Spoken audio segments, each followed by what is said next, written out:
Olá, sejam bem-vindos a esse canal Mais de Encontro. Meu nome é Gabriela Reis E o meu é Amanda Leite. e hoje estamos com um convidado, é o, Especial! é o Dr. Éden. A gente queria que o senhor se apresentasse. Obrigado pelo convite. Eu me chamo Éden Moura, né? Eu sou médico neurocirurgião e sou professor. E é um prazer estar aqui com vocês. Parabéns pela iniciativa, é muito bacana o que vocês estão fazendo. Obrigada. Obrigada, Eden. O prazer é todo nosso de te receber aqui, viu? E a gente queria começar com sua apresentação. A cidade que você fez o curso, como é que foi o seu curso, Trajetória na medicina. trajetória na medicina, residência. Pode revelar a quantidade de anos sem investigar a idade. Isso é muito deselegante, né? Que meninas gentis vocês são. Tá bom, vamos lá. Eu sou nascido em Imperatriz do Maranhão, né? Estudei aqui o segundo grau quase que todo, e eu fui embora para fazer segundo a partir do segundo ano em São Luís, que foi onde eu fiz faculdade, né? Fiz na Federal de São Luís. Aí depois eu fiz residência em neurocirurgia em Belo Horizonte. Morei uns 5 anos em Belo Horizonte. Cheguei a voltar para São Luís por 6 meses para trabalhar, mas aí, ao final das contas, resolvi voltar para a Imperatriz com um grande peso familiar, que meus pais moram aqui ainda, né? Aí estou aqui desde então, né? Aí fiz quando estava em transição, final da residência para acabar, para voltar para cá, eu fiz a prova da UFMA, né? Para medicina, e fiquei professor do curso de medicina na Federal. Embora, não sei se deve estar no meio da nossa conversa, embora eu tenha exonerado da UFMA tem 2 meses. Eu pedi exoneração. Olha! Mas olha que irônico, eu pedi exoneração justamente para me dedicar como professor. Eu pedi exoneração da UFMA, porque na UFMA eu era limitado a um número de alunos e uma carga horária. Então, por incrível que pareça, me atrapalhava na questão da docência que eu faço hoje no online, que abrange um universo muito maior de pessoas. Sim. Aí eu fiz uma troca. Aí eu saí da UFMA, mas me dedico mais hoje à docência mais abrangente. Não foi a troca de carreira, né? Na verdade mesmo foi Só resolveu escalar o negócio, né, Éden?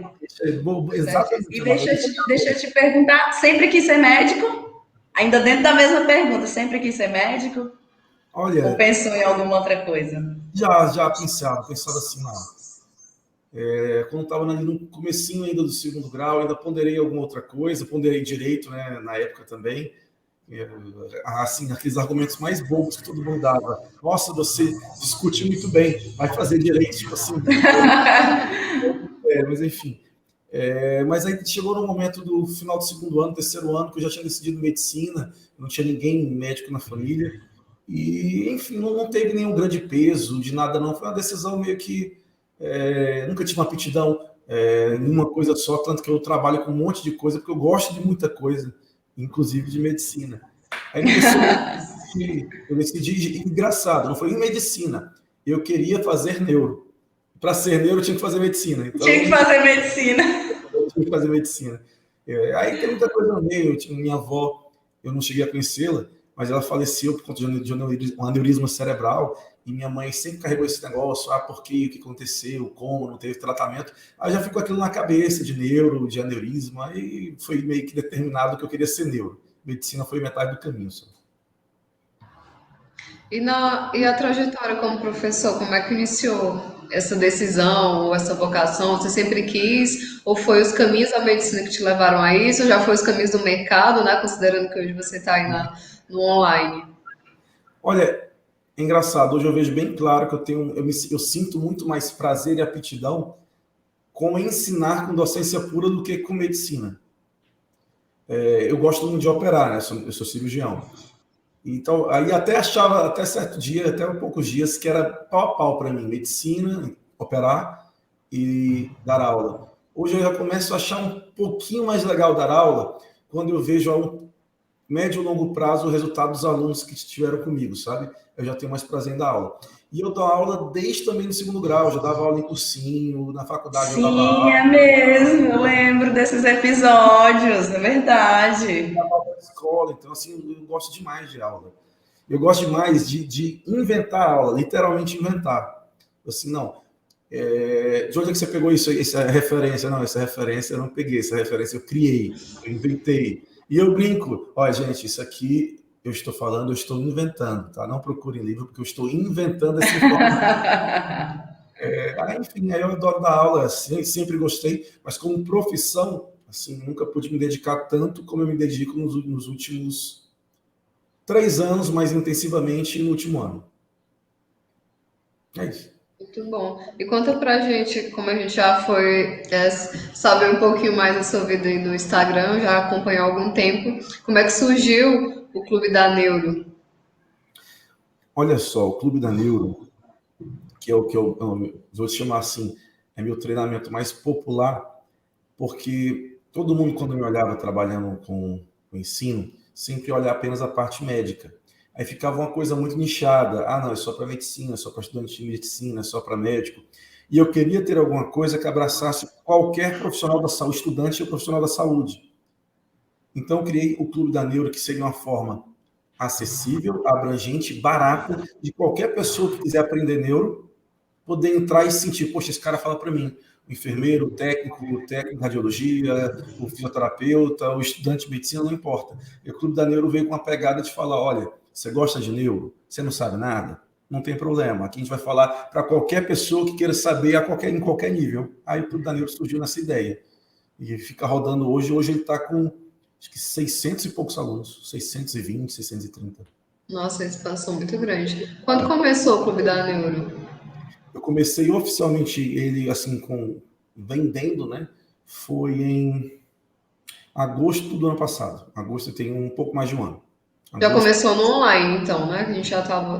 online. Eu dava aula em ligas, mas ligas não tinha essa pegada, né? Liga acadêmica tem na faculdade. Acredito que tem no direito também, liga acadêmica? Tem, não tem no Tem direito? mais, mais para os grêmios, alguma coisa assim, mas nada muito organizado assim, não. É Na bem medicina, bacana o trabalho que as ligas desenvolvem, a gente acompanha também. a liga de Éder, medicina. mas de fato, os alunos, a maioria são estudantes de medicina. Por mais que você. São. Mas assim, mas quando eu boto percentualmente falando, o Clube da Neuro tem hoje 30%, 40% de não medicina. Os outros treinamentos é com orientação de medicina. Então, o Clube da Neuro conseguiu ainda botar uma mãozinha em outro lugar, sabe? Que não seja medicina. Mas a maioria ainda é medicina, estudante ou médico. Mas como foi esse insight do Clube da Neuro? Porque acho que chegou naquele ponto que você estava fazendo aquilo, como se falou, dava aula nas ligas e tudo mais, já era professor, e deu aquele estalo assim, eu posso organizar e monetizar isso. Foi um estalo, foi um amigo ali que deu uma dica, alguma coisa. Eu sou ex-aluno do Arnaldo, eu era concurseiro, e eu sei que ele tem muito esse pé incentivador também para esse tipo de trabalho, né, no online. Pois então, Gabi, desculpa, Gabriela. Não, pode chamar, à vontade. Você vai achar engraçado, se remetendo ao Arnaldo, que é um grande nome, uma referência aí na docência. É o inverso. Um dos idealizadores que incentivaram a criação do MED fui eu. O MED não existiria. Sério? Olha, revelações aqui nesse canal, viu? Nossa, que bom saber. Eu brinco com ele que eu guardo os registros. Olha, eu sou seu sócio oculto, cara. Você me deve demais. Tem que ser cotista, então. Mas na transformação assim, na paramentação da coisa, ele me ajudou pouco. Eu tive mais influências mesmo da própria docência que eu carrego. E eu fiz muito, mas muito curso. Eu participo de masterminds, né, de fraternidades de pessoas que trabalham comigo, né? Então, eu tenho pessoas que me ajudam, aprendo. E hoje, no meio digital, existem masterminds, mas o nome mastermind não pode ser muito utilizado, né? Teve um problema aí de patente. A gente chama fraternidade, para ficar mais fácil. Eu participo hoje de 3 fraternidades, uma mais para o marketing, uma mais para o ensino e uma mais para a mentoria. E ali dentro você encontra pessoas do Brasil inteiro que trabalham com o que você trabalha em nichos diferentes, sabe? Inclusive do direito, né? Tem muita gente do direito também. Ali eu aprendi demais, e aprendo, né? E para começar, o start foi... Não lembro, teve um estopim inicial. Tal. A pandemia só acelerou, porque o meu treinamento de tomografia, que nem foi o Clube da Neuro, o de tomografia de crânio, que eu já dava, não era parte da UFMA, do ensino da UFMA, mas eu dava parte para as ligas acadêmicas, ensinava sobre tomografia de crânio. Aí eu tive um start em algum momento, cara, por que eu não ensino isso para o Brasil inteiro? Se eu já tenho um método próprio de avaliar tomografia de crânio, por que eu não expando isso? É quando eu comecei a fazer isso, a UFMA começou a também atrapalhar. Ah, mas é para trocar se eu vou trocar um trabalho pelo outro, então trabalho é monetizado, né? A partir do momento que eu decidi monetizar, então tem que organizar mais. Comecei o processo devagarzinho de desligamento da UFMA, diminuindo carga horária, e iniciei a vender. Vender oficialmente mesmo, comecei a vender um pouquinho antes da pandemia. Tipo assim, foi na semana que estourou a pandemia, fechem as portas, eu comecei a vender. Parece que eu sabia. Já deu entretenimento para quem estava em casa trancado, né? Muito bom. E nós vamos abordar isso aí, viu, Éden? Porque esse negócio de achar que romantizar a medicina, não, tem que, para ser um bom médico, assim, a gente caracteriza que tem que ser empreendedor também, senão não dá para viver não da medicina. Sim. Não, né? A gente tem a mania de romantizar. Glamour não é só na novela da Globo, não tem glamour. Medicina não, isso aí não tem. Mas tá bom. É bom, até uma das intenções aqui do nosso canal também é trazer esse lado da vida real da medicina, né? Porque é muita, para quem está saindo, dependendo do estágio que está, vê muita técnica, mas eu acho que é bem válido, né? Ouvir a experiência de quem já tá do outro lado, já está atuando. Lá eu vi também nas suas redes sociais, você joga aí essa realidade também, vez ou outra, para os estudantes e para os médicos, que não tem nada de romântico, na verdade, né? Na profissão. Sim. E Éden, como é que ficou os diagnósticos mentais em tempos de pandemia? Olha, já tem um monte de estudo realmente formalizando, né, essa informação que a gente vê escancarado, né? Mas para você ter uma noção, eu tenho assim, ainda bem que tenho uma carteira de pacientes muito extensa, de pacientes crônicos recorrentes, né? Que eu já acompanho há anos. Eu tenho um percentual desses pacientes muito alto, que doenças que estavam controladas ali há anos. Uma enxaqueca, que é algo extremamente comum, uma epilepsia, que é uma doença crônica extremamente comum, que estavam controlados, que os pacientes simplesmente descompensaram no meio da pandemia. E não simplesmente porque pegaram o Covid e descompensaram, teve também uma parcela de pacientes que tinham enxaqueca toda direitinho, organizada, controlada, descompensou na pandemia. Mas mesmo sem Covid, só pelo fator estresse, ansiedade, alteração do sono, o que esses pacientes tiveram de recaída e tiveram uma ida precoce aos consultórios é incrível. Então, assim, a pandemia escancarou, assim, sensibilizou a gente à fragilidade que a gente tem, não só as doenças novas, como foi o Covid, mas as doenças que a gente normalmente já tem, mas como a gente é muito frágil, como a gente piora, recai, e a gente acha que não vai acontecer com a gente. Tanto de paciente evoluindo com depressão nesse período, um negócio incrível. Ansiedade. Então, demais. Distúrbio do sono, ansiedade, depressão. Assim, reinventou os consultórios para se adaptar a esse novo momento, sabe? A gente tem que aprender, né? E muita coisa a gente está literalmente aprendendo no Covid. Eu não imaginava, o Covid o paciente vai evoluir com um tipo de dor de cabeça, enxaqueca que ele nunca teve. E o Covid faz isso. O paciente vai ter um esquecimento. Não, o Covid não faz esquecimento. Faz. Tem estudo. Sim, eu já ia te perguntar sobre esse acompanhamento também de pós-Covid. O que é que você anda percebendo de relato dos pacientes? Tem. Assim, a gente começou pelo relato. Não, o paciente está só ansioso, não é? Já tem muito estudo mostrando que realmente o cognitivo desse paciente, ao longo de 6 meses, o ano que ele teve Covid, pode mudar. Ou seja, o paciente contando que estava esquecido, memória falhando, você pensa, não, o paciente está ansioso, dormindo mal. Estou começando a ficar preocupado. Tem vários artigos mostrando que o Covid realmente faz isso. Tem um déficit cognitivo, uma queda cognitiva relacionada ao pós-Covid. Tá? E a gente está fazendo, em alguns pacientes, suplementação vitamínica, exercícios mentais. Já está saindo estudo mostrando o benefício de um, benefício não do outro, mas enfim, a gente está aprendendo no meio do tiroteio, entendeu?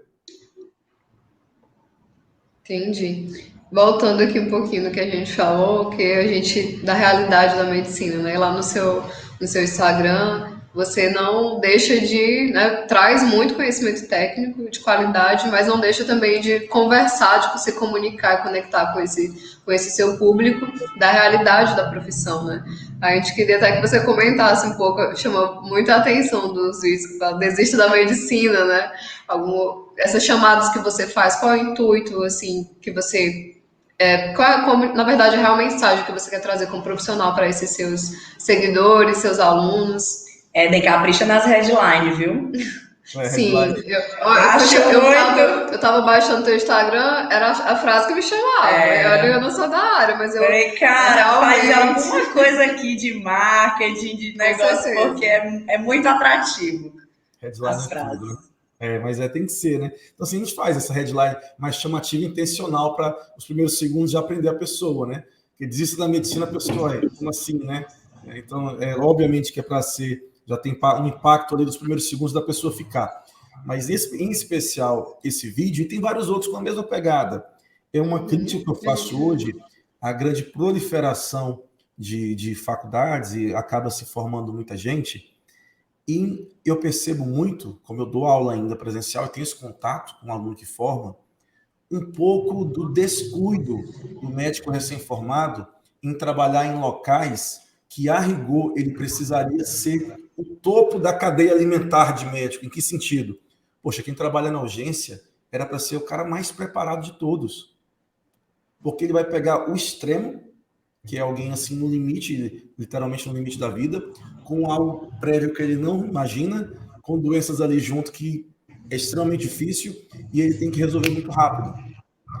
Então era para ser o médico mais preparado de todos. Mas adivinha, quando o estudante de medicina forma, qual é o primeiro lugar que ele vai trabalhar? Na porta da urgência. Força não.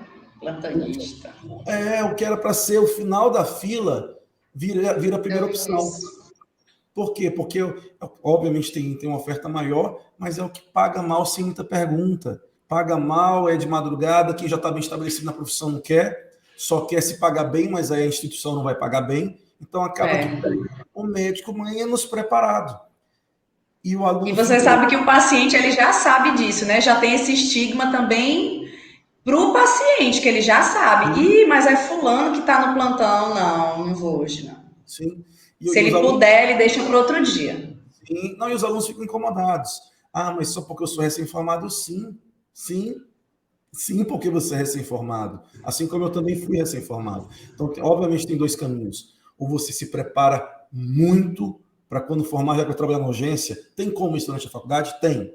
A maioria faz? Não. Esse é o problema. A maioria não faz. A maioria não se prepara para quando formar já pegar um plantão de porta. Não, já que eu vou ter que trabalhar aqui, então eu vou vir preparado. A maioria não faz isso. A maioria usa esse trabalho como uma transição. Não, aqui é temporário porque eu vou fazer residência. Aí quando eu fizer residência, já for o topo, eu não vou precisar mais trabalhar aqui. Aí foi exatamente esse vídeo, na verdade, a pegada desse vídeo poxa, se você pensa assim, vai fazer outro curso. Assim, a gente está lidando numa coisa, não é, nossa, medicina se acha demais, o médico... Não é isso. Mas nesse caso especificamente, sim, é diferente. Eu falar que você vai atender alguém que está no extremo da sensibilidade. Poxa, eu estou levando meu pai, minha mãe, meu filho. Eu preciso de você mais do que nunca numa porta de urgência. E você lida com aquilo como uma transição, como algo temporário, não preciso entregar meu melhor. Isso me incomoda. Muito, muito, muito. Então, eu acho que a pessoa tem que repensar se acredita que é algo temporário, não vai fazer mal a ninguém, vou estar aqui por pouco tempo, sabe? Isso aí me incomoda muito. Eu acho que é bem importante o seu posicionamento de dar esses alertas mesmo, de chamar a atenção, porque talvez seja até um caminho que, como você falou, geralmente não pensam, né? Mesmo sabendo que a realidade do recém-formado, quase na maioria das vezes, é ir para a emergência, ir para os plantões, né? Começar por ali, e no curso, né? Durante o curso, durante ainda a graduação, não vai tentando ali, assim, não é nem se especializar, né? Mas aprofundar um pouquinho mais, sabendo que ele vai ter que passar por aquela etapa. E às vezes não realmente falta um pouco dessa consciência. Eu acho assim excepcional ter alguém, né, que está aí lá na frente como você, para chamar a atenção, para trazer aqui para a realidade, dizer, olha, você está vendo a forma errada, né? Porque realmente talvez você mais do que a gente sabe, né? Que é esse pensamento de transição que fica. E isso reflete diretamente na relação com o paciente. E Amanda, a gente bate muito nessa tecla, né, da relação médico-paciente, até porque hoje dos maiores problemas judiciais e também das denúncias, né, também quando a gente está nessa área administrativa, é a relação médico-paciente, né? Ou foi um paciente que não recebeu informação adequada, que não passou pelo consentimento. E quando a gente fala de consentimento, a gente não está falando de um termo, de um papel, a gente está falando mesmo de todo um processo informacional. E às vezes são essas sensibilidades que faltam, pequenas coisas que podem ser ajustadas com conselhos como os seus, né? Como os que a gente dá aqui do outro lado também, relacionado à parte jurídica. E a gente percebe muito isso de fato mesmo, Eden, na prática, que nós temos um contato, assim, digamos, maior com acadêmicos, os recém-formados. A gente sempre gosta de fazer esse tipo de trabalho de orientação com eles. E a gente percebe, assim, a ansiedade que eles têm em começar a trabalhar, de muita preocupação, sabe? Não estão terminando, o plantão, assim, eles acham que estão assim extremamente preparados, sabe? E é legal essa geração que você está construindo, digamos assim, agora com essa cultura de que precisa muito a ser feito ainda. Sim. Nessa parte, principalmente de emergência, que a gente não costuma ver uma atenção, né, nesse setor aí que é de grande importância. Sim. E eu ia perguntar agora sobre como é que foi que ele escolheu a neuro, mas ele já falou, então eu vou perguntar uma curiosidade assim bem pessoal. Claro. Por que a gente não vê neuromulher, neurologista? Eu não sei se é agora, mas assim, na época que eu fui atrás, aqui em Imperatriz, lá em São Paulo, não tinha, Ellen, de verdade. Eu fui em grandes hospitais em São Paulo, não era isso assim, há 12 anos atrás, 12, 13 anos. E eu ficava impressionada, gente, não tem mulher, mas por que não tem neuromulher? Amanda, engraçado. É uma curiosidade. Então, sim, neurologia, a especialidade clínica, eu nem sei te falar muitos motivos. Hoje em dia já tem bastante. A neurocirurgia, aí há realmente um preconceito, um estigma muito grande, mas não só a neurocirurgia. Quase tudo que envolve especialidade cirúrgica, quando é para mulher, há um certo preconceito. E hoje eu tenho mentoria, que teoricamente é o meu treinamento de elite, é o mais caro, é a maior atenção, que é literalmente, eu faço isso aqui que a gente está fazendo, né, na mentoria. E as meninas me procuram muito, e a primeira pergunta que elas fazem é essa: professor, eu quero fazer neurocirurgia, mas o pessoal me desestimula muito, o que você acha? Olha, não, peraí. Se você está acreditando nisso, as coisas vão perder um pouco de sentido, porque toda a conquista que as mulheres já tiveram ao longo do tempo foi porque em algum momento era desestimulado e vocês foram lá e romperam. Então, se você continuar acreditando nisso, você não vai romper. É claro que você pode fazer o que você quiser. Então, assim, é muito comum essa pegada. Na neurocirurgia, não vou negar, existe aquele preconceito. Mas é uma especialidade que a cirurgia dura 6, 8 horas. A mulher não vai aguentar. Mas é uma especialidade? Não, sim, mas isso existe demais. A gente aguenta 9 meses o menino na barriga da gente, cara. Como é que pode? Madrugadas acordado com o menino. Não, Eden. E eu vou te falar, esse negócio aí desse preconceito existe, mas é entre a classe médica, né? Porque a gente só sabe que não existe, gente de fora. Não. Você vai concordar comigo agora no que eu vou te falar. Quantas urologistas, médicas mulher, você vê? Médicas urologistas? Não conheço. Para pensar comigo num homem indo lá com disfunção erétil procurar uma médica urologista. Então não é só... Há um preconceito da população. E ainda há aquela imagem preconceituosa do homem como mais competente. Eu tenho um tumor na cabeça, eu vou operar com um homem, eu vou operar com uma mulher. Aquela imagem ainda cultural, como se o homem fosse mais competente, porque historicamente o cirurgião é homem, não é a cirurgiã. Então, crença é uma coisa difícil, né? Tem um reflexo cultural nisso aí. Sim. Então, não dá para culpar só a parte das meninas da parte médica, não. É um reflexo cultural nosso. Obviamente, pelas conquistas ao longo do tempo. A gente teve uma presidente há 10 anos. Historicamente, nunca existiu. Então, é um progresso cultural aí que vai ter que ser mudado. E é passo de formiga. Só que nesse passo de formiga, as estudantes têm que entender que elas têm que quebrar essa parede, quebrar essa barreira. Fulano falou que não é para mim, sim, e é isso, é esse o motivo? Não, é para você, se você quiser que seja. Se você não quiser, tudo bem. Entendi. Olha, eu tô com essa pergunta guardada tem uns 12 anos, que essa pergunta tá assim dentro de mim. E tu tinha professora? Tuas mentoras, tinha mulher na época? Neurocirurgia, quando eu estava eu acompanho neurocirurgia desde o meu primeiro período da faculdade. E eu vou te contar, assim, mais ou menos no 8º período, não tinha nenhuma. Aí eu achava assim a ideia, que não deve ser para mulher, sabe? Né? Para homem, meus trem aqui. Aí eu conheci uma em São Luís. Cara, ela era uma monstra, ela operava demais. Uma coisa específica que era trauma, né? Eu já operava trauma com os meninos que eu acompanhava, né? Os que me ajudavam. E eu achava que eu operava super bem. Na hora que eu vi ela operando, cara, não sei tocar num bisturi, sabe? Não é uma monstra, essa menina opera demais. Então, assim, mas assim, foi um contato depois de 4 anos acompanhando, é muito pouco ainda, mas você via, ela decidiu fazer e ela é extremamente competente e habilidosa. Só que ela voltou para São Luís, aí o nicho dela era complicado, ela teve que se juntar a outros colegas para poder operar, porque ela não conseguia trabalhar, porque a população tinha um preconceito e não procurava ela num consultório privado para Nossa, operar. pessoa extremamente competente. Gente, olha isso. A cultura é forte. Essas coisas ninguém aprende na faculdade, viu, gente? Falando nisso, já encaminhando aqui para a próxima pergunta, como a gente já viu que você tem esse lado mesmo de conectar, de jogar a realidade e também de conscientizar, diz aqui para quem vai assistir, na verdade, né? O que a graduação e a residência não ensinam e o que é imprescindível para o exercício da medicina, na sua visão. Tá.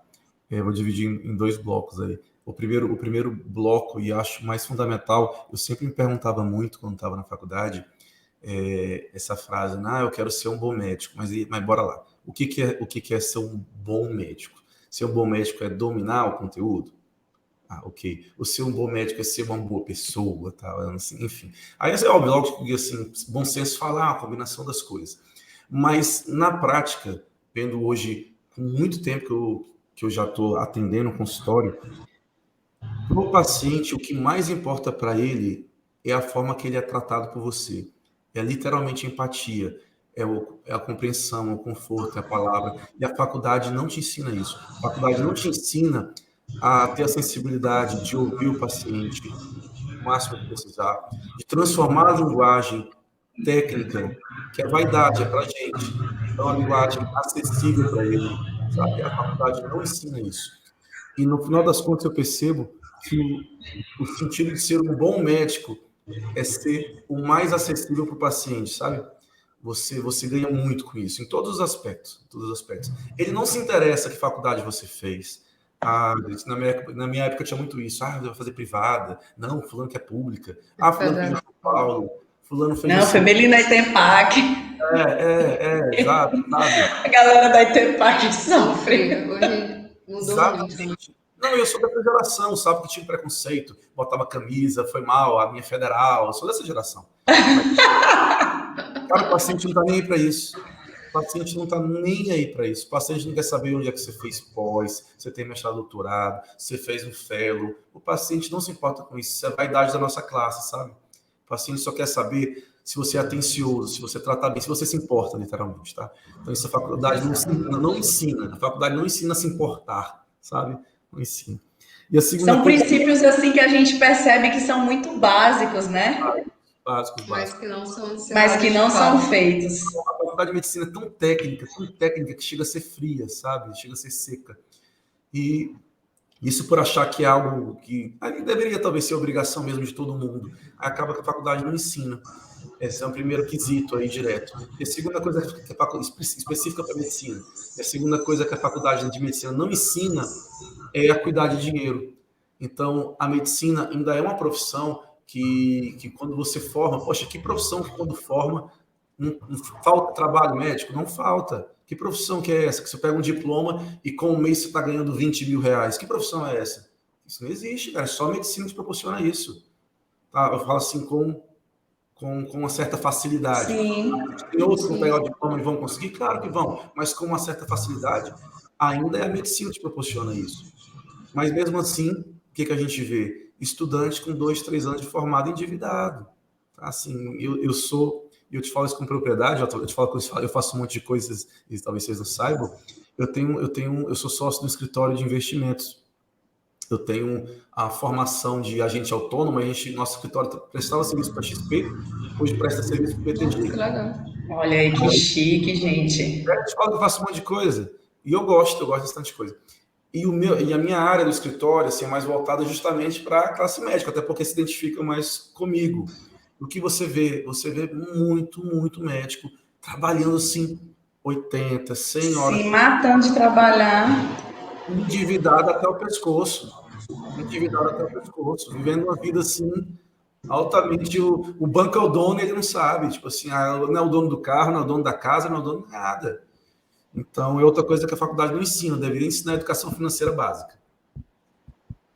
Isso é verdade, em todas Não, as eu áreas. acho que no ensino básico tinha que ter, gente, era para todo mundo. Só que assim, a gente falando de médicos, a gente realmente encontra muito esse tipo de perfil, sabe? E o pior é que a gente pensa que criou-se o mito, né? Ah, médico tem dinheiro, ah, todo médico é rico. E não é mito mesmo, que a gente conhece muito médico aí que, cara, trabalha e fala, olha, não sei o que eu tô fazendo, não sei para onde que tá indo o meu dinheiro. É o dublê de rico. Realmente. E é um perfil agora que as pessoas estão despertando agora, né? A gente tem um outro evento online, justamente com um médico também, que ele tem essa pegada de investidor. E aí, quando a gente estava olhando o seu Instagram, eu falei, caramba, olha, o Eden também tem um pezinho ali nos investimentos. Mas é muito bacana. E eu vou comentar, não vou resistir, vou comentar aqui da sua primeira na graduação, das algumas falhas que, né, algo importante que você não teve, quando você falou aí de empatia. E é muito engraçado isso, que são coisas que ficam, assim, extremamente gravadas, né? Eu tenho histórias muito pessoais ligadas a essa área de neuro, né? Quem me conhece um pouquinho sabe um pouquinho da minha trajetória. E teve um fato muito curioso que me aconteceu, e assim, eu sempre comento ele com todo mundo, que minha mãe ela tinha um tumor cerebral e eu fui a Teresina. Nós moramos em Teresina e de Teresina eu fui a São Paulo, sozinha, sem ela, né? Ela não podia viajar de avião porque aumentaria a pressão intracraniana. Então, assim, eu precisava de outras opções, de ouvir outros médicos. Eu não queria receber apenas o diagnóstico que eu recebi de 1 de 3. Eu falei, não, vou para São Paulo. Éden, eu peguei tudo, exames, fotos, filmagens e parei lá na Beneficência Portuguesa. Eu sozinha, uma mala. Isso eu era novinha, não sabia de nada, nunca nem tinha viajado. Cheguei lá para ser atendida, um atendimento assim fora do meu. Fui atendida por um neurologista, neurocirurgião, que estava com o residente, né?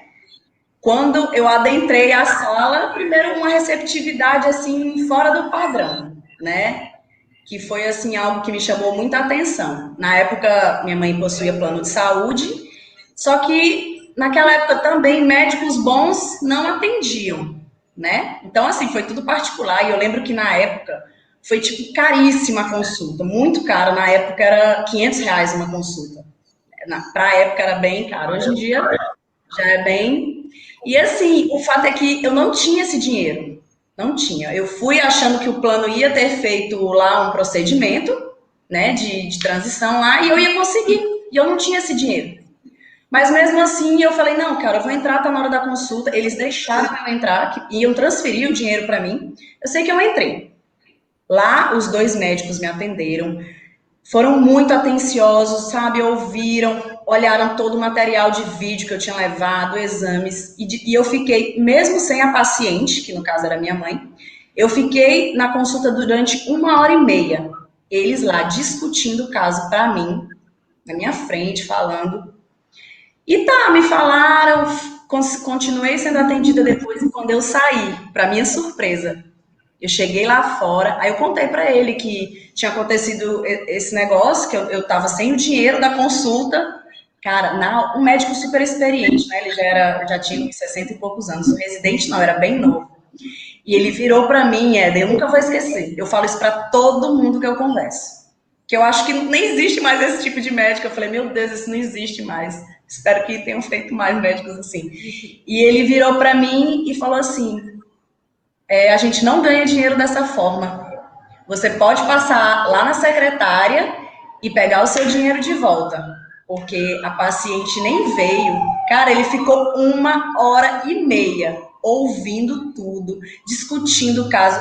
Obviamente, pela peculiaridade do caso, né? Também ele achou bem interessante, começou a discutir. Mas o fato que eu jamais esperaria aquilo.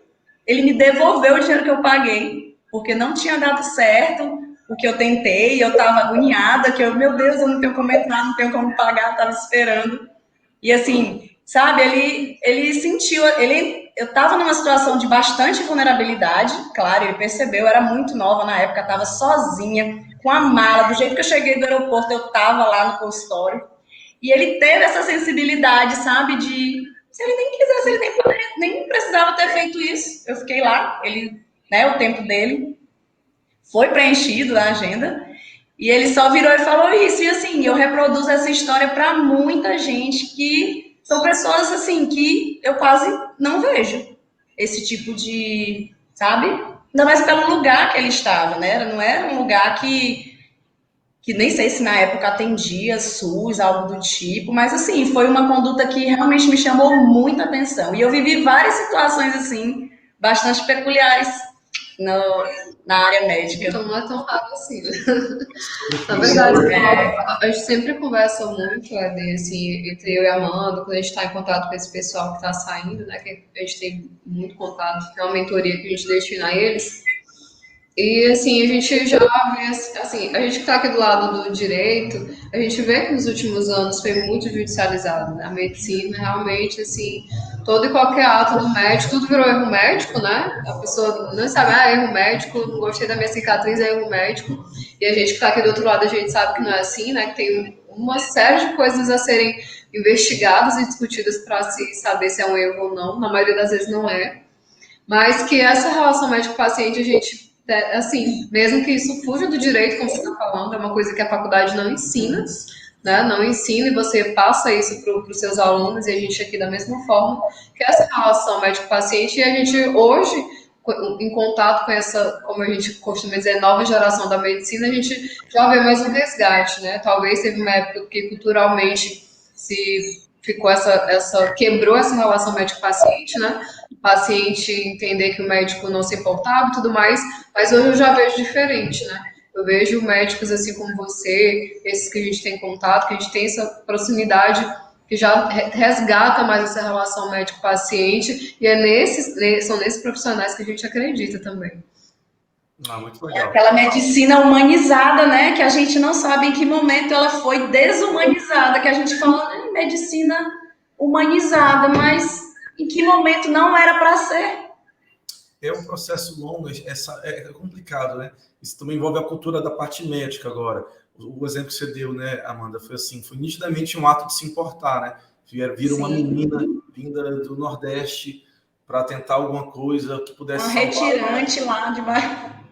Assim, poxa, ela veio para ver se tem alguma esperança de salvar a mãe, ter um tratamento melhor, e a menina não tem dinheiro nem para pagar a consulta. Então, eles se importaram com todo o contexto, né? Então, a medicina, literalmente, é sobre se importar, né?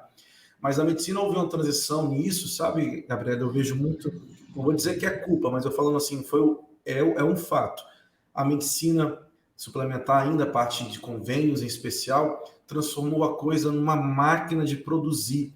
Por exemplo, mas paga-se muito mal, porque paga-se R$ 40 por consulta. Mas se você atender 20, R$ 40 fica interessante, porque já vira R$ 800 por uma manhã de atendimentos. Aí o médico então se adaptou a produzir volume para poder compensar uma má remuneração, ao invés de se posicionar e falar, não, nós não aceitamos isso, o paciente não merece isso, o paciente merece melhor, merece mais, e eu quero oferecer mais. Então, muito obrigado, mas eu não aceito esses R$ 40. Tome aqui os seus R$ 40, né? Então, assim, infelizmente, a gente é culpado. Falta o posicionamento, né? Exatamente, falta um posicionamento. E há uma culpa, obviamente, da classe por aceitar e também a galera que se forma também, né? Tem um peso muito grande, porque os médicos melhores não vão, melhores que eu falo assim, de bagagem, de formação não vão, mas os novatos vão e o convênio não, quero, se não tem você, tem fulano, se não tem você, tem fulano, e prende. Aí acaba que vai só descendo mais o preço. Mas Éden, isso acontece em todas as profissões. Com a gente acontece. Com a gente acontece do mesmo jeito. Tem advogado que faz audiência por R$20. Eu acho desrespeitoso, sabe? Com a classe. Eu acho desrespeitoso não ele só aceitar os R$20, mas pelos outros. A classe, sim, afeta toda a classe. Isso, pelos outros colegas, o fato dele aceitar é desrespeitoso, sabe? Eu acho muito desrespeito. Então, eu não atendo convênio, eu prefiro fazer qualquer outra coisa. Eu brinco, eu prefiro vigiar carro na porta do que atender o convênio. Eu prefiro fazer outra coisa. Éden, e é muito engraçado que nós recebemos algumas perguntas assim, desse tipo. Gente, mas compensa eu entrar para ser um médico cooperado? E são pautas assim bem polêmicas que a gente nem gosta muito, assim, a gente fala assim muito nos bastidores, mas já fizemos assim uma série de explicações e o que a gente fala assim, cara, que fase da vida que tu tá? Sim. Primeiro vamos partir desse princípio. Porque vamos lá, ó, tem esse tanto de pró aqui, mas olha a carrada de contra que tem. E assim, vai muito da fase da vida que o profissional esteja, porque senão mas isso tem que... Eu concordo, depende muito da fase, mas esse posicionamento inicial, ele a longo prazo... Sim, faz toda a diferença. Mas enfim, ainda acho que assim como as mulheres tomando mais o lado da medicina, como os médicos tentando mudar um pouco o posicionamento, isso vai levar algum tempo. Embora esse posicionamento médico, acho que é semelhante a vocês no direito, pelo fato de formar muita gente, vai ser um processo muito complicado de virar a chave, viu? Muito complicado. É verdade. Tem só mudando um pouquinho a pauta, mas uma curiosidade que ficou, já que você disse que pediu a exoneração da UFMA, para se dedicar ainda mais à docência, mas aí voltado para os seus cursos. Como é a tua divisão de tempo hoje? Quem está ganhando é a docência, são os cursos ou mesmo a clínica dos seus pacientes? Olha, hoje minha carga horária de medicina diminuiu muito, muito, muito mesmo. No último ano, acho que eu diminui pela metade a carga horária de trabalho médico direto. Eu acho que hoje deve estar 50-50, medicina e docência. 50-50. Tem chance da medicina diminuir ou não? É o mais provável que vai acontecer, é o mais provável. E eu estou fazendo essa transição já, né? Selecionando o que eu quero, o que eu mais gosto de fazer na medicina e pegando o que eu não gosto, diminuindo. Hoje, praticamente, eu faço praticamente 100% do que eu gosto de medicina. Quando eu falo, tem coisa da medicina que você faz que eu não gosto, eu estou querendo dizer dar um plantão noturno, trabalhar, às vezes, com um atendimento de um perfil de doenças que eu não gosto tanto, mas o paciente chega. Então, aí eu estou fazendo essa transição de ficar uma coisa, literalmente escolher mais com que eu trabalho em medicina. E hoje está 50-50, tendendo já a docência começar a subir mais. Eu perguntei dos dois, mas na verdade tem outros negócios, né? Tem a questão dos investimentos, música nas horas vagas também, que eu já fiquei sabendo. Mas eu não sou remunerado, não, eu sou gasto para poder cantar. É só hobby, né? É hobby. Muito bom. E aí eu quero falar disso aí. Você já deu uma deixa de que é apaixonado aí pelos investimentos. E eu quero saber como é que você cuida do seu dinheiro, do seu patrimônio. Certo. É assim, eu gosto muito realmente dos investimentos, mas não foi nem tão apaixonado, foi mais necessidade, né?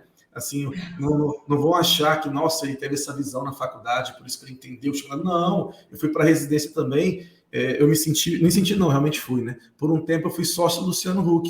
Não sei se vocês vão lembrar, no tempo que o Itaú contratou ele para fazer a propaganda do empréstimo, apareceu o Luciano Huck. Precisa de dinheiro fácil? Não sei o que, esse cara quer me ajudar. Esse cara gosta. Não era o algoritmo, não, né? A residência eu me enforquei muito com empréstimo, com dinheiro, para poder ali arcar com custos. Não era luxo, até porque na residente geralmente não tem luxo. Então, eu tive que pagar muito empréstimo. E quando eu via, eu trabalhava muito, mas nem tanto para ganhar dinheiro. Eu trabalhava muito porque eu acabei a faculdade e já emendei residência.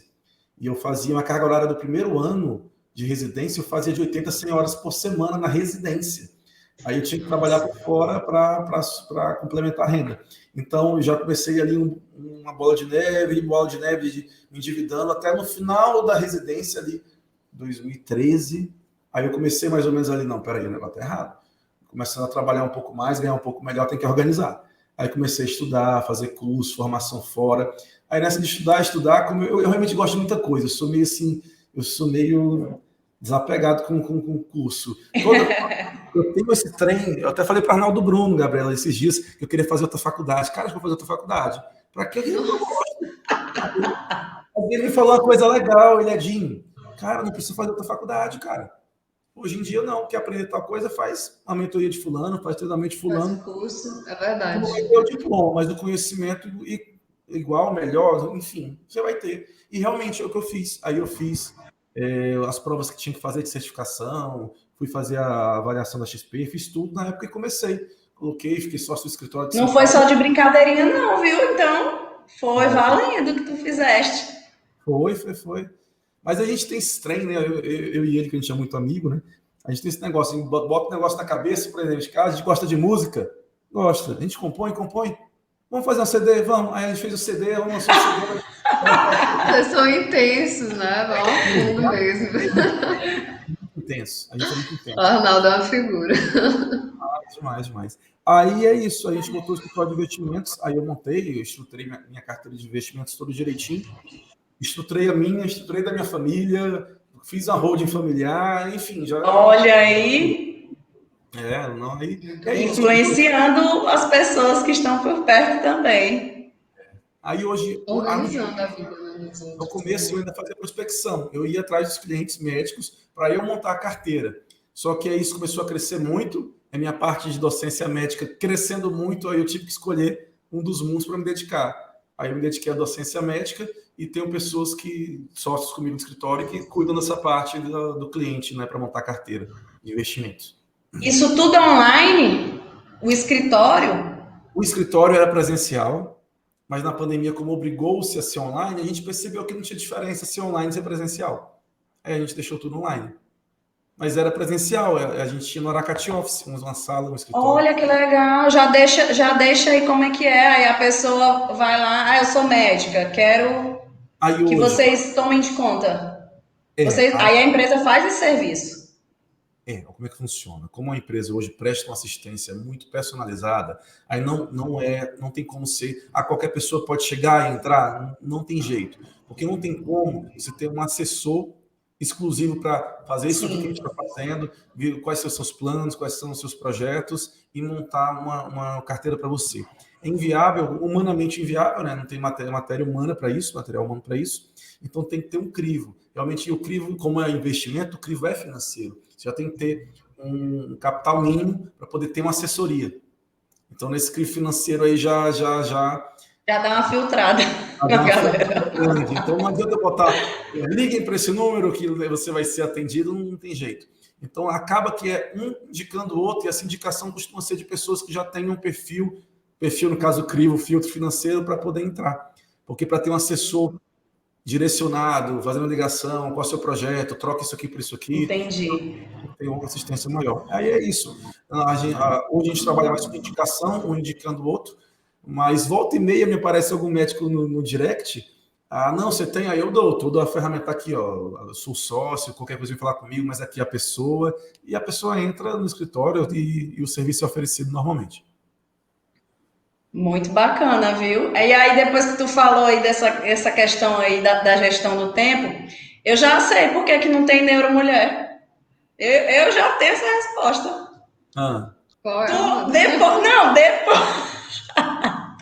Depois que tu falou que faz esse tanto de coisa, Eden, tu acha que uma mulher ia ter tempo de fazer isso? Sim. Se ela for mãe, se ela for casada, não faz não, gente. É por isso que não tem neuromulher, Eden. Agora você foi preconceituosa. Casada, não. Não. Casada, eu não concordo. Agora, mas mãe... com filho, tu concorda. O filho, eu não tenho como discordar, porque para mim, eu brinco muito. Primeiro que gestação, para mim, é doença. É lógico que o fruto é maravilhoso, mas para a mulher, cara, é muito difícil. É muito difícil. E você tem uma carga horária de residência, gestante, cara, é guerreiro. Sem chance, gente. Só a mulher que disser assim, não vou casar, não quero ter filho. Se for só casada, eu dou o braço a torcer, realmente dá. Éden, mas com filho, com essa... Não, gente, não vai ter neuro, gente, mulher, pode... Casada O com uma Eden já filha passou da fase do terrível show, né? do quê? Como é que fala, Amanda? Terríveis. Dos 2 anos terríveis que a Amanda tá vivendo. Eu tô falando, eu acho que o Eden já passou. Eu falo pra ela, eu falei, minha filha, você tem que querer muito. A idade dos teus filhos. Eu falo que porque ela tem um filho de 2 anos, ela tá dizem que os 2 anos é uma fase terrível da criança, né? Tô falando, talvez o Eden já passou dessa fase com os filhos dele. O meu mais Eu não novo tem sei. 3, né? O meu mais novo tem 3. Ele é o pequeno tirano, essa fase ainda é difícil, né? Mas assim, cara, eu sou tão apaixonado com eles, assim, que o sacrifício da minha esposa com o meu é diferente no sentido da É gestação. diferente. É diferente, claro, não dá para comparar isso, não. A entrega da gestação é única. E se tu dissesse que não era, eu já ia cortar a transmissão. Tô brincando. Cara, mas negar isso, não, eu ouvi falando. Porque tem homem que teima dizendo que não é. Não, e romantizar a gravidez, cara. Romantizar a gravidez. Gravidez é muito difícil. Gravidez, eu falo para mulher, gravidez é uma doença. Ela vê tudo mudar na vida dela, tudo mudar no corpo dela. É muito duro. Ainda bem que o fruto é maravilhoso, porque o processo é muito complicado. É pesado. É barra pesada. Não podia ser para homem, não. Homem não aguentar esse trem, não. Homem ia exterminar, extinguir a humanidade. Tem que ser neuro mesmo, que é mais fácil ser neuro. Tá provocando. Deixa eu ver aqui. Os mestres, professores, mentores que você teve ao longo de toda essa trajetória, eles tiveram um papel decisivo para você ocupar o lugar que você ocupa hoje? E se de fato você já está no local que você gostaria, que você pretendia? Essa resposta final é engraçada. Os mentores, claro, assim, todo o processo que eu tive em algum momento da vida, eu tive mentores voltados para aquilo. Por exemplo, quando estava na graduação, eu tive mentores que me ajudaram a entrar na neurocirurgia. Na residência, eu tive mentores, professores da residência que foram diferenciados na minha formação, não só cirúrgica, mas humana. Então, assim, tive e foi fundamental. Sou muito grato. Mas, nossa senhora, eu tenho uma série de episódios no YouTube que eu fiz, está lá. São 7 episódios que eu conto da faculdade ao consultório. Eu conto essa trajetória citando o nome de cada uma das pessoas que me ajudaram. Olha que legal. Nossa, que legal. Aí tá lá, assim, eu cito o nome de cada um, em que momento de vida que me ajudaram, por quê, tudo direitinho. E sobre se você já está onde você quer estar, eu vou te falar de coração. Eu espero que eu nunca chegue nesse lugar, de chegar no lugar que você quer estar, porque eu sou um eterno inquieto, sabe? Eu sempre quero alguma outra coisa. Aí eu quero aquilo, chego, eu quero outra coisa, quero outra coisa, quero outra coisa, quero outra coisa, quero outra coisa. Não necessariamente maior, é diferente. Eu só quero algo diferente. Sim. Necessariamente maior. Então, eu sou muito inquieto com isso. Como médico, hoje eu não tenho tanta ambição a mais. Nossa, eu queria aprender tal coisa a mais. Não, eu já faço um monte de curso, já aprendo a mais, mas não tenho tanta ambição. Estou almejando isso. Não, na docência já tenho mais. Na docência já tenho várias outras ambições aí de expandir, sabe? O que eu faço hoje de treinamento. E, como eu falei, né, eu já estou procurando outra coisa para estudar. Estou ponderando, será que no direito tem alguma coisa para a gente estudar? Não, eu ouvi dizer que tu ia de fato montar a tua banda, ia viver de música, só que não. Viver de música é tenso, viu? Eu converso com muita gente aí que vive de música fora mesmo, é tenso, viu? É tenso. Olha, mas ia fazer sucesso se tu fizesse aquelas paródias cantando com os temas médicos aí ligados à neuro, viu? A galera ia gostar. Tinha uma banda que fazia isso, não foi muito pra frente não, chamava Ritmia. Não andou muito não, e eram boas as paródias, mas não andou muito não, viu? Éden. Fala um pouco pra gente, eu não sei se você usa, talvez, possivelmente usa, enfim, não sei. Conta pra gente sobre a telemedicina na neuro, que a gente realmente, assim, queria saber, entender. Tá, vamos lá. Se tu usa, se tu tens algum... Vocês me pegaram, assim, iniciando esse processo, porque eu tive muita resistência com isso, por ser cirurgião, muita dificuldade de fazer um primeiro atendimento sobre algo cirúrgico, tá? Então, tive muita dificuldade com isso. Assim, semelhante à sua história, por exemplo, Amanda, todo dia eu estou no consultório com essa história de, eu estou trazendo aqui o exame, mas eu não trouxe paciente. Eu tenho muita dificuldade com isso. Eu tenho muita dificuldade de conversar de uma pessoa que eu nunca vi. sabe? Eu tenho muita dificuldade. O paciente leva exame, faz tudo, e eu tenho que explicar, o senhor, deixa eu explicar para você. Eu não consigo te dar uma opinião sobre operar ou não a sua mãe sem ver ela, porque eu só consigo dizer realmente o que eu faria se eu olhar ela, porque para mim não é só o exame, não é só falar que tirar o tumor. Às vezes eu conversando com ela, eu vou falar, olha, mexe com isso não, deixa isso para lá, vamos aproveitar, vamos viver. Então eu precisaria ver ela, então eu tenho muita dificuldade com isso. E a telemedicina é algo parecido. E eu estou nesse processo de iniciar a telemedicina tem pouco tempo, ainda estou fazendo acompanhamento, ou seja, as pessoas que eu já atendo, aí optam por acompanhamento, já tenho um conhecimento, estou fazendo. Mas o processo inicial de primeiro diagnóstico, consulta, eu ainda estou iniciando, porque eu ainda acho muito, muito desconfortável para mim, pessoalmente, indicar cirurgia sem ter contato com o paciente direto, sabe? E é muito interessante isso, porque até a gente conversar com você, eu tinha uma opinião formada sobre a telemedicina. E esse papo aqui está me fazendo rever algumas opiniões. Porque, assim, a telemedicina ela foi bastante acelerada, né, pela pandemia, e sabemos das vantagens, das principais vantagens, enfim.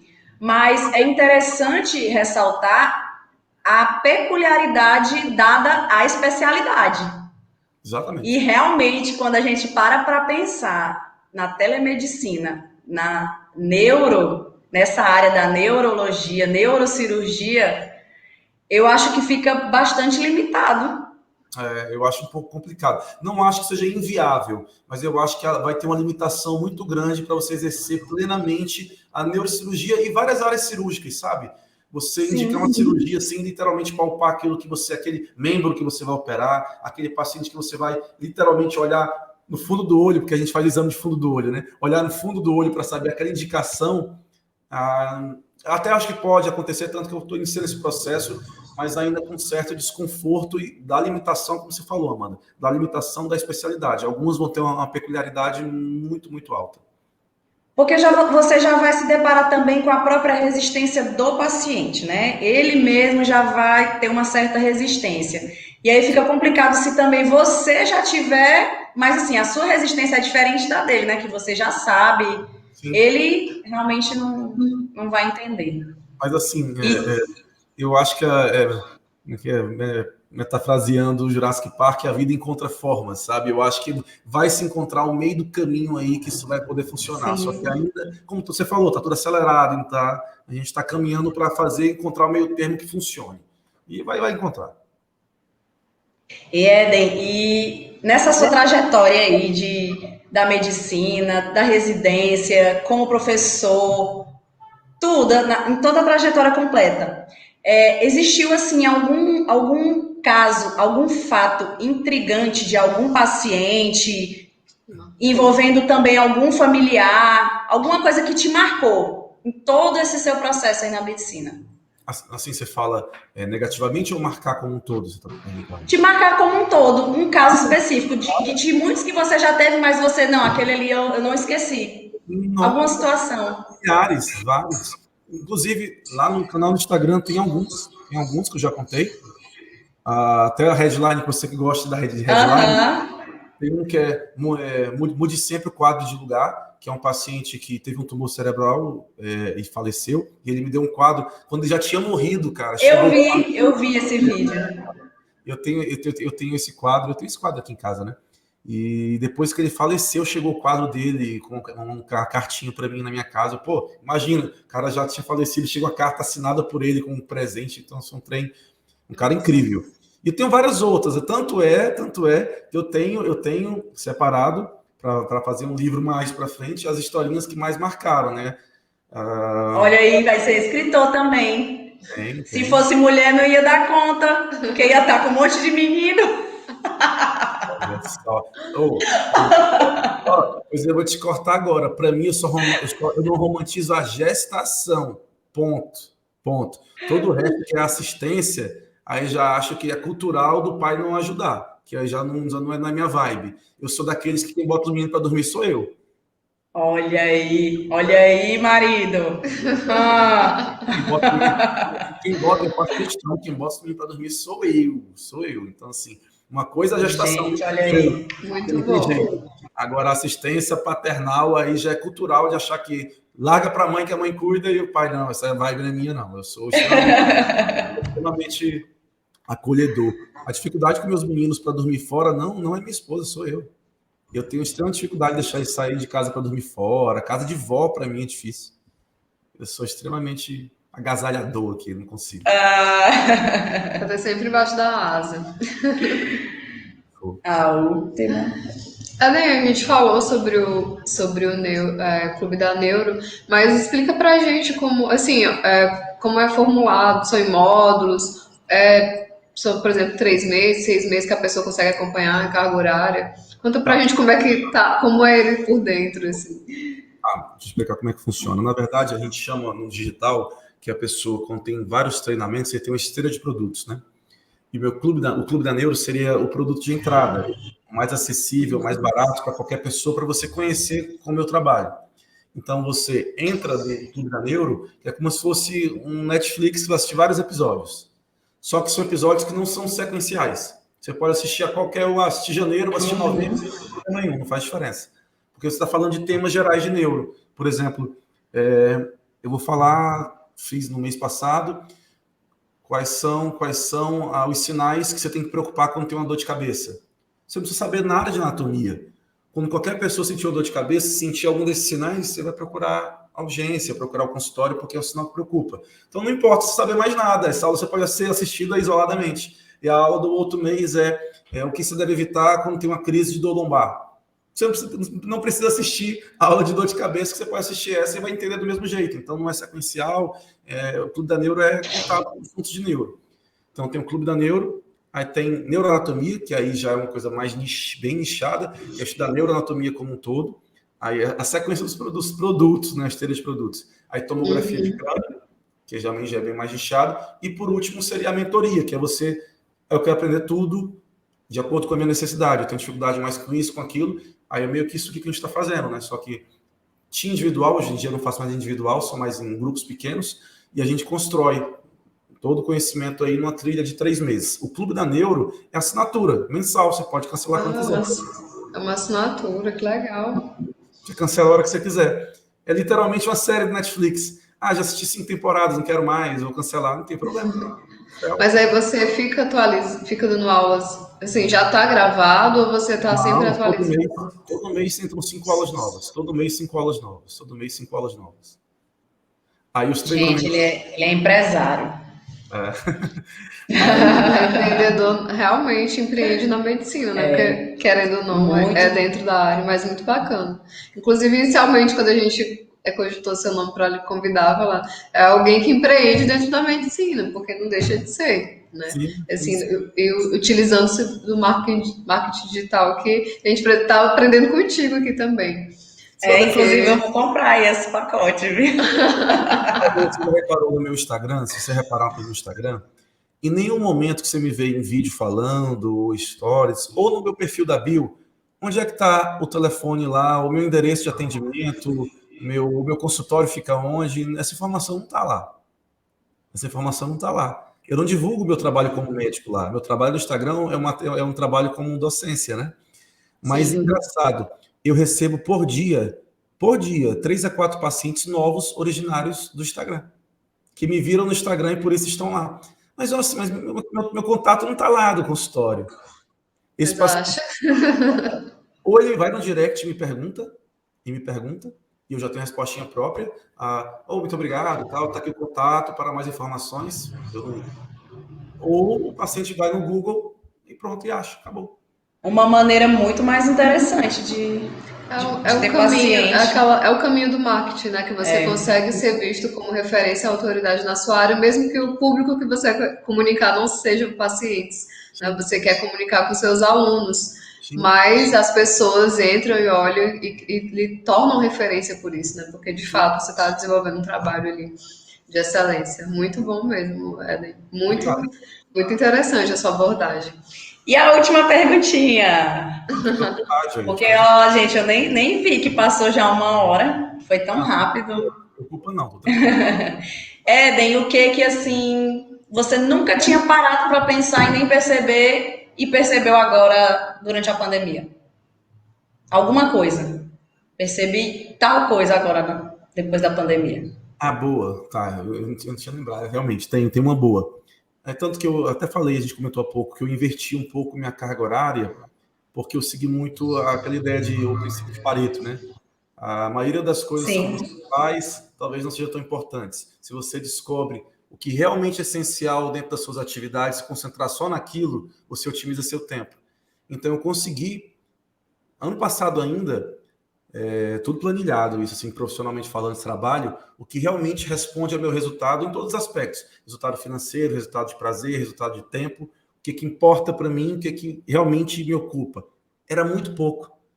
Eu literalmente larguei mão de todo o resto e me dediquei só a esse pouco. Só a esse pouco. Então, esse pouco eu hoje trabalho bem menos, não mudou nada, pelo ponto, acho até que melhorou a parte financeira e é muito mais prazeroso. Você literalmente aplicou, a pandemia me forçou a aplicar, a ver o que era essencial para mim e otimizar meu tempo. Tanto que eu já fazia parte da docência, mas eu pude me dedicar muito mais a algo que eu já gosto muito, sem ter que abdicar poxa, porque querendo ou não, você trabalha porque você tem, obviamente que vocês gostam do que vocês fazem, mas você tem a necessidade financeira de produzir, crescer, sim. trabalhar, pagar seus boletos. Então, eu pude otimizar meu tempo e trabalhar com o que eu gosto, menos e ganhando igual. Então, foi bom.